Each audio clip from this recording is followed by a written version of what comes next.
Greetings, members, one and all of the Salivation Nation. The threat of gold confiscation now is greater than ever before. Let's explore.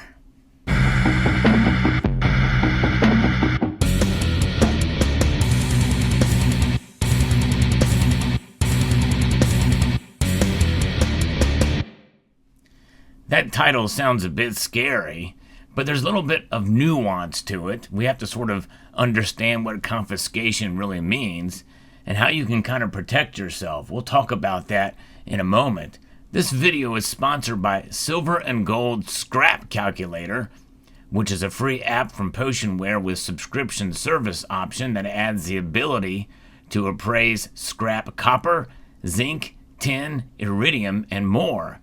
New subscribers get a 1-week free trial, and I will post links in the description below to where you can download the app for your Apple or Android device. So about gold confiscation, it has happened in the past, but did they really confiscate gold? Let's talk a little bit about what happened with this timeline that we'll be referencing here. In 1933, President Roosevelt's Executive Order 6102 required U.S. citizens to deliver on or before May the 1st all but a small amount of gold coin, gold bullion, and gold certificates owned by them to the Federal Reserve in exchange for $20.67 per troy ounce. Under the Trading with the Enemy of Act of October 6, 1917, as amended on the 9th of March 1933, violation of the order was punishable by a fine of up to $10,000. Now that was in 1933. Adjusted for inflation in 2021, well, that $10,000 would cost you $212,760.77.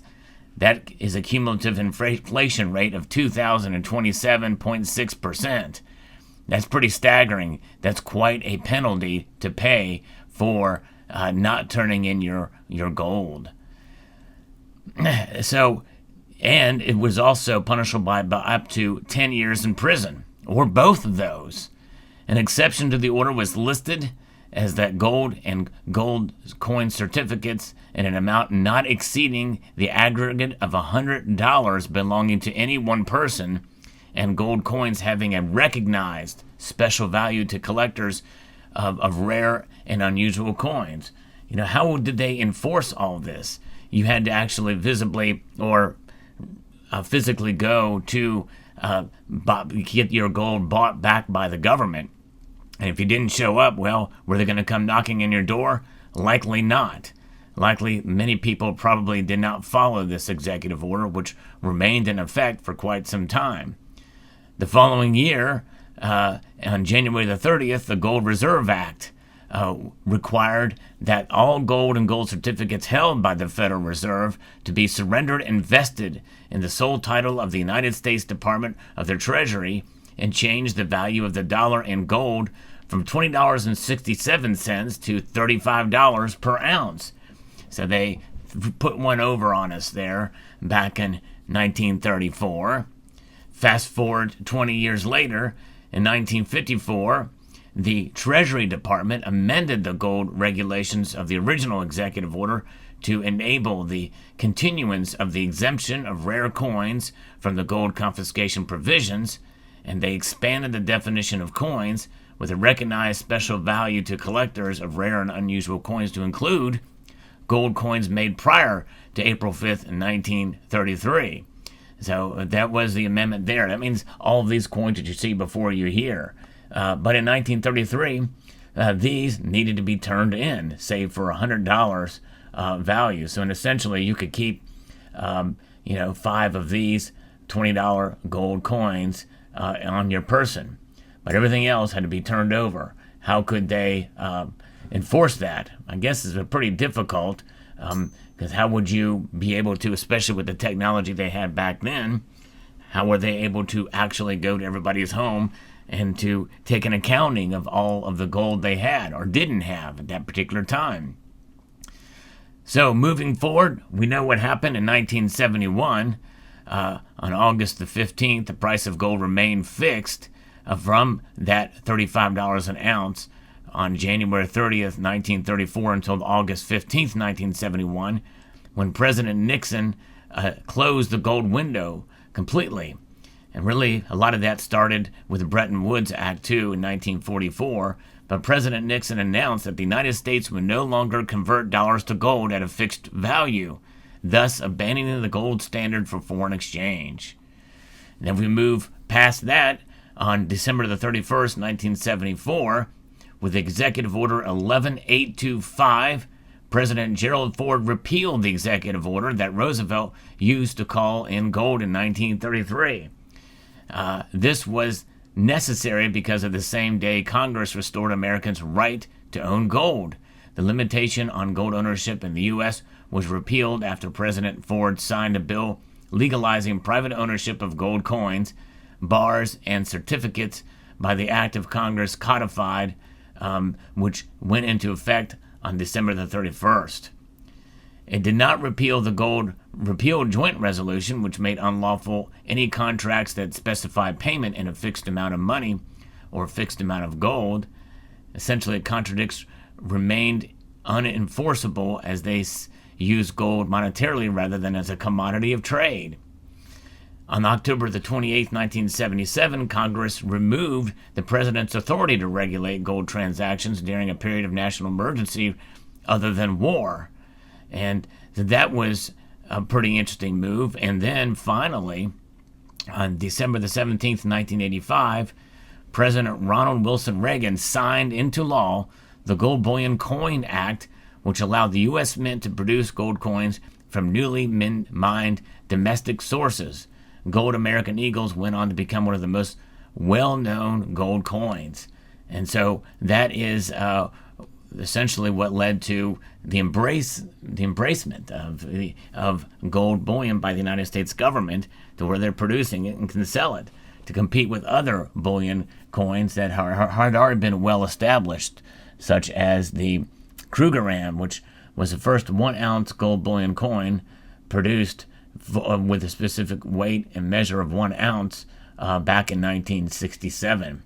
The Krugerrand and the Canadian Maple Leaf were programs that certainly the United States recognized and took note of and decided to go ahead and produce these bullion coins. It is interesting now that this is done and legalized and distributed by the United States government themselves. Well, what is this thing about confiscation and how it is under greater threat now than ever before? Could it happen again? We really don't know. It's possible. It's been done before. We've seen it. And so that being the case where the government can have a buyback program, what makes it now a greater threat than ever before? And there's several different reasons. The biggest is technology. Technology has made it much easier to be able to gather information about those who have bought gold.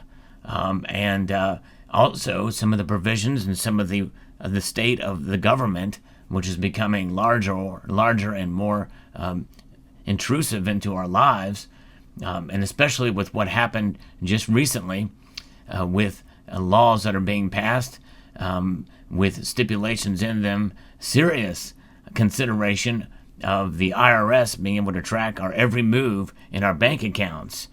And when that happens, they know where you purchase what from and from where. Also, we have the threat of a central bank digital currency or a federal, what's known as Fed coin, where they can essentially be able to track through the blockchain or through a digital ledger system that is secure and essentially almost unhackable and controlled by the powers that be, whether it be banking institutions and or the government or a combination of both. Every transaction you make, and for what item you purchase, from buying milk and eggs from the grocery store to buying, government issued bullion of the United States or any other country. And so therefore they have a record of all of the gold that you may have bought in the past. and potentially in the future have sold, because that leaves us to a question as well. You know what? If they can track the purchases we've made of gold and silver, well, it's time to invest in a large boat that has a leak in it. And then you just go out to sea with your precious metals, and they happen to find their way to the bottom of said body of water. But nonetheless, that may be something they can get around, especially if the future holds to what some may think could happen, especially when their proposals that used to be considered conspiracy theories are actually implemented or proposed in legislation being considered by the floor of the U.S. House of Representatives or the Senate, and would have been signed by a president if the tides had turned just a little bit. That is the kind of thing that becomes a real possibility, to the point where if you are using said digital dollars for transactions, well, they would even know what you have sold and what you have bought. Now, more likely, we would find clever ways around it, and maybe even not so clever ways around transacting, trading, selling precious metals. And so, that's one thing. Never underestimate the ingenuity of the American people in this case, or whatever country you live in, the ingenuity of your neighbors, your community, being able to find ways to keep and or hide your gold. And another thing too, this is a public video. You're seeing the gold here that I own right now. Where this gold is stored is a mystery, and it is not at my location. I take it out for some of these videos and replace it back at that location. But nonetheless, this is something that I think is of a greater concern now than ever before with confiscation, because they can track purchases, because they can see what's online here. It's one of those things where literally, if the government were to get so desperate for gold in order to, for one reason or another, they see videos like this, and the next day they could be here. More likely, they would not have sold it in a day. Now, that is an extreme example, but nonetheless, if it would ever come to that kind of threat, well, you know that this channel would not be showing precious metals. It's a matter of being wise. It's a matter of being alert. But I'm going to talk about in a follow-up video that I had been actually thinking about for quite a while, of an example of this, on how you can somewhat protect yourself. We all buy precious metals. In fact, the vast majority of folks buy precious metals online. And those are transactions that are, not necessarily tracked, but there's a record of them. And whenever you buy something on a credit card or through a digital transaction of any sort, it gets put into some sort of database somewhere. And that data could be essentially harvested by the government, or by hackers, or both, or what have you. And so there's no way to escape it in reality. Even if you don't pay for an internet connection, more than likely your information is somehow, and some of the transactions you do are tracked somewhere in a database that is accessible via the internet. Now, if you pay cash for every single thing, there's still a chance that some of those transactions will be entered as a record for the business that you do, whatever enterprise, they are going to make a note of it or a record of it. But it just depends on the organization. It depends on the business. It's always good to know who you do business with and how they transact, if you can make anonymous purchases and the like with cash or what have you.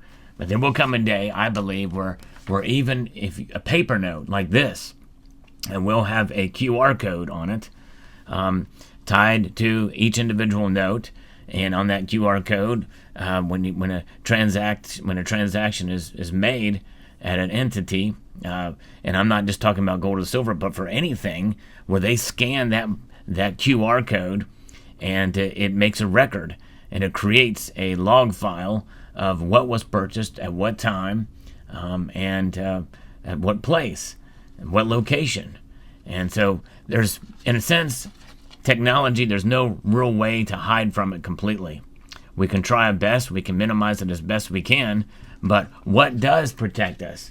Well, and that is the thing that is under threat. What is under threat is something that cannot be traced. It cannot be tracked unless there's literally a QR code stamped on one of these coins.